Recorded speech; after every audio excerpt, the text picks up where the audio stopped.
یہ دنیا چھوڑ کر ہم دوسری دنیا بسائیں گے، کسی دن قبر کی 2 گز زمین کو گھر بنائیں گے۔ بلا شبہ ہمارے درمیان بڑی عظیم اور روحانی شخصیات موجود ہیں۔ ہم سب کے محترم اور بڑے بڑے اکابرین علماء جو ہندوستان کے چوٹی کے علماء مانے جاتے ہیں، جبال علم مانے جاتے ہیں، جن کے علم کا لوہا ان کے معاصرین تسلیم کرتے ہیں، اور ان کی بزرگیت، ان کے تصوف اور ان کے اخلاق و کردار کا بنگا بستا ہے۔ ایسے بڑے بڑے علماء اور خاصان خدا ہمارے درمیان موجود ہیں، اور ہمارے لیے بڑی بے نصیبی کی بات ہوگی اور بدقسمتی کی بات ہوگی کہ ہم حضرت ہمارے درمیان جو اتنی بڑی بڑی عظیم شخصیات ہیں ان کا استقبال نہ کریں۔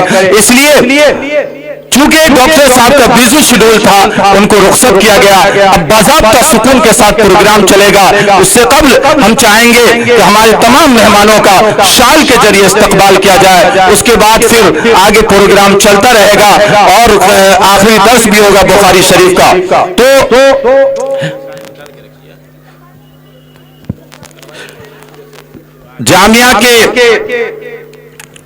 جامعہ کے ناظم تعلیمات حضرت مولانا مفتی افضل حسین صاحب قاسمی سے میں درخواست کرتا ہوں کہ آپ حضرت مولانا محمود الحسن صاحب مدث اللہ العالی کا استقبال کریں شال پہنا کر۔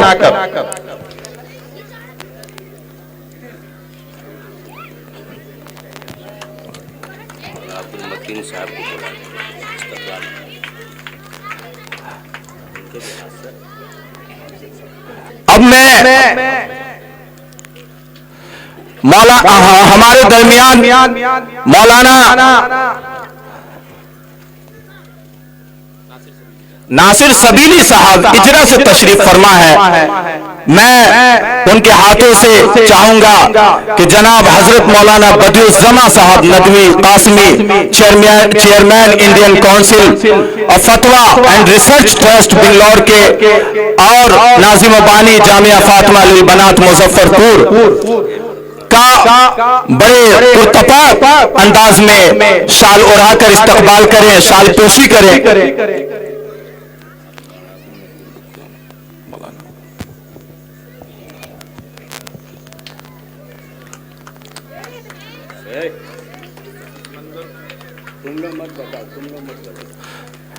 یہ بہت ہی باادب مجلس ہے، ڈسپلین بنائے رکھیں کیونکہ یہ اسلامی کلچرل پروگرام ہے جو اسلامی کلچر کا حصہ ہے، تو ظاہر سی بات ہے کہ اس کے اندر وہی ڈسپلین، وہی ادب و احترام اور تہذیب ہمیں نظر آنی چاہیے، اور ہمارے مہمانان آپ سے یہ پیغام لے کر جائیں کہ آپ اسوہ رسول سنت رسول کے مطابق چلنے والے لوگ ہیں۔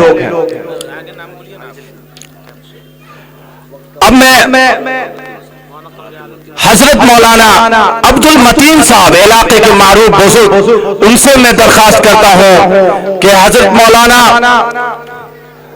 شفیق الرحمان صاحب القاسمی استاذ حدیث و افتاء جامعہ زکریہ گجرات کا استقبال کریں شال اڑا کر۔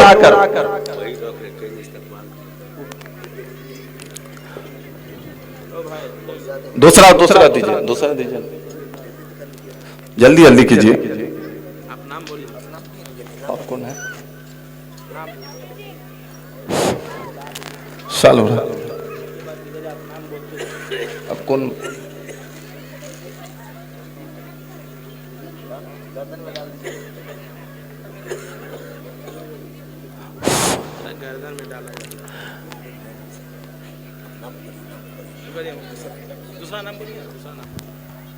اب میں ہم سب کے دوست اور ابھرتے ہوئے لیڈر جناب مولانا مہتاب صدیقی ندوی صاحب جو راشٹریہ جنتا دل اقلیت سیل کے یہ نیتا ہے، لیڈر ہے ماں قمر عالم صاحب، ان کا سال پوشی کریں۔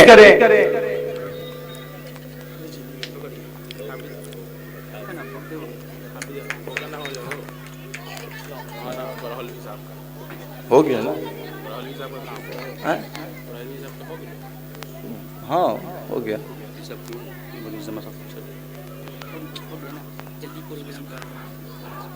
اب میں جامعہ حاضہ کے سرپرست جو اپنے ذوق کی وجہ سے بہت کم مدرسہ آ پاتے ہیں، لیکن آج وہ تشریف فرما ہے، یہ ہمارے لیے خوش نصیبی کی بات ہے۔ حضرت مولانا بدیع الزماں صاحب قاسمی پرسونی، یہاں پہ 2 بدیع الزماں صاحب بدیع عین موجود ہیں، یہ ہمارے لیے خوش نصیبی کی بات ہے کہ اعلیٰ شخصیات موجود ہیں۔ تو میں چاہوں گا کہ حضرت مولانا بدیع الزماں صاحب قاسمی پرسونی کا استقبال حافظ شمس الدین صاحب جامعہ کے نائب ناظم اپنے ہاتھوں سے شال اڑا کر ان کا استقبال کریں۔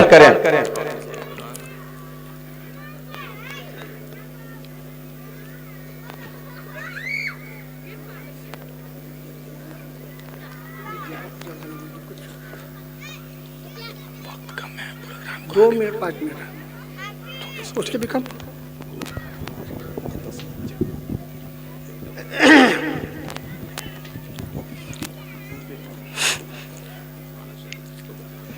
الحمدللہ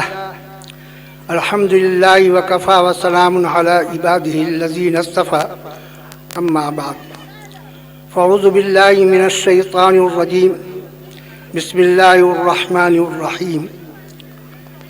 قل هل يستوي الذين يعلمون والذين لا يعلمون انما يتذكر اولو الالباب۔ جس آیت کو میں نے رکھی ہے اس کے بارے میں مقولہ ہے عربی کا، یعرف الشیء بأضدادہ، کہ چیزوں کی حقیقت اسی وقت پہچانی جاتی ہے کہ جب اس کا بدل ہو یا اس کا ضد ہو۔ میرے دوستو، یہ تمہیز میں ایک بات میں نے رکھی ہے ذرا سا۔ سب سے پہلے اس بات کو میں عرض کر رہا ہوں کہ ہمارے ناظم مدرسہ انہوں نے کہا کہ یہ خوش نصیبی کی بات ہے کہ بدیع عین موجود ہیں۔ مختصر باتوں میں کہہ دیتا ہوں کہ بدیع عین میں سے ایک بدیع وہ ہیں جس کی علامہ حریری نے اتنی تعریف و توصیف کی، اور ایک بدیع اس میں وہ ہے کہ ان کا ادنا سا آدمی ہے۔ خیر، میں اپنی باتوں کا آغاز کر رہا ہوں علامہ اقبال رحمۃ اللہ علیہ کے کلام سے۔ آپ نے فرمایا، ستارے تو آسماں پہ بہت ہیں پر، ستارے تو آسماں پہ بہت ہے پر، مگر چاند جیسا کوئی نہیں۔ اس روئے زمین پہ چہرے تو بہت سے پر، آقائے دو جہاں صلی اللہ علیہ وسلم جیسے کوئی نہیں۔ میرے دوستو، ناظم صاحب کی طرف سے میرے اوپر پابندی عائد ہے کہ گفتگو کو آپ طویل نہ کریں اور نہ کوئی تقریر کریں، تو میں کوشش یہ کر رہا ہوں کہ جستا جستا جستا جستا چند باتیں میں آپ کو کہہ دوں۔ ناظم مدرسے کے سلسلے میں کچھ کہنا چاہتا ہوں کہ جب میری پہلی ان کی ملاقات ہوئی تو میں کہا کہ کون سا ایسا اللہ بچہ ہے، خبط الحوا جیسا نظر آ رہا ہے۔ میں نے کچھ نہیں پہچانا، میری تو عمر کچھ اچھی خاصی تھی، لیکن یہ میرے نزدیک بچے ہی تھے۔ مسجد کے اندر کلام پاک رمضان میں تراویح کی شکل میں سنایا جا رہا تھا، اور جو حافظ صاحب ہمارے امام تھے ایک حرف ان کو آگے بڑھنے ہی نہیں دیتے تھے۔ اس کے بعد پھر ملاقات ہوئی، ادب احترام سے بچہ ضرور ملتا تھا لیکن میں اس کو نظر انداز کرتا تھا، لیکن جب کلام پاک کو میں نے سنا تو ان کی قدر و قیمت میری نظر میں بہت ہی بڑھی، اور اس قدر بڑھی کہ میں اسی وقت کہہ رہا تھا کہ بچہ کچھ کچھ ہونہار ہوگا، اپنے علاقے میں ایک ایسا مدرسہ قائم کرے گا کہ جس کا فیض پورے پسونی نہیں پورے علاقے کے لوگ اٹھائیں گے۔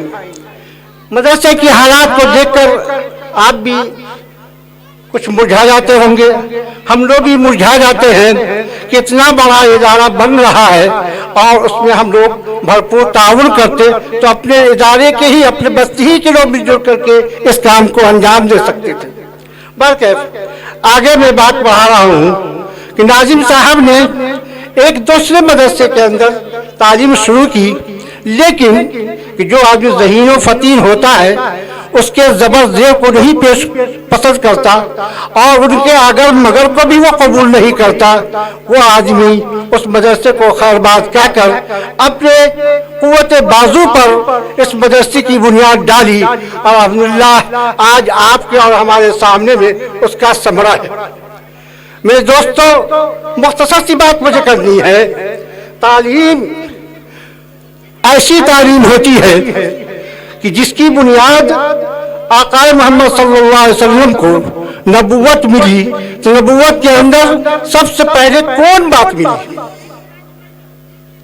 اللہ رب العزت نے اپنے کلام پاک کو حضرت جبرائیل علیہ السلام کے توسط سے اللہ کے رسول صلی اللہ علیہ وسلم کے پاس پہنچایا، کہا اقرا۔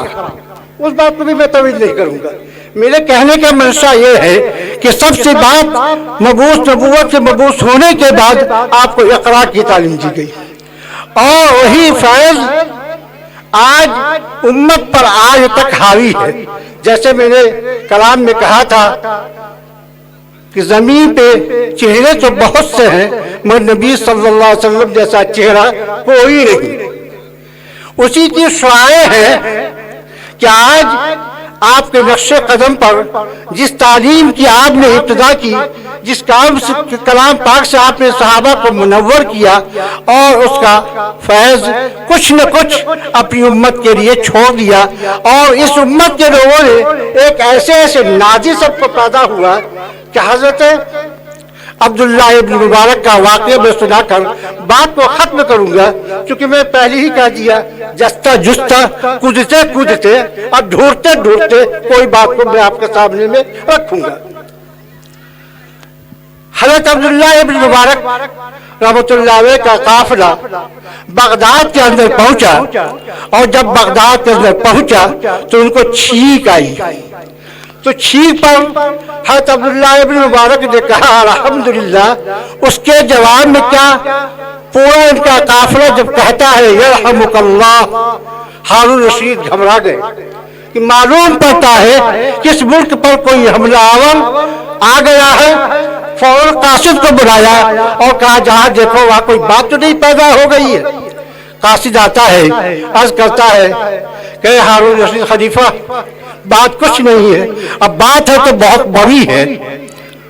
بات یہ ہے کہ عبداللہ ابن مبارک نے جب الحمدللہ کہا کہ رحمک اللہ کی آواز ایسی گونجی کہ پورا بغداد گونج اٹھا۔ ان کی بیوی زبیدہ وہیں پر تشریف فرما بیٹھی ہوئی تھی، اس نے کہا کہ ہارون، ابن مبارک کی خلافت کے نزدیک اور ان کی علمی کی نزدیک، ان کے علم کے نزدیک تمہاری حکومت اس کے جوتے کے خاک کے برابر ہے۔ تو اسی علم کو، جس علم کو اللہ کے رسول صلی اللہ علیہ وسلم نے دنیا کے اندر پھیلانا شروع کیا، تو اتنا عام ہوا کہ نبی جیسا تو کوئی ہو ہی نہیں سکتا۔ لیکن یہ بھی کہا گیا ہے ورثۃ الانبیاء، نبی کے وارث کون ہے؟ علماء کرام۔ وارث کہہ لیجئے، خادم کہہ لیجئے، نوکر چاکر کہہ لیجئے، تو کون ہے وہ؟ آقا دو جہاں صلی اللہ علیہ وسلم کے خدام ہیں۔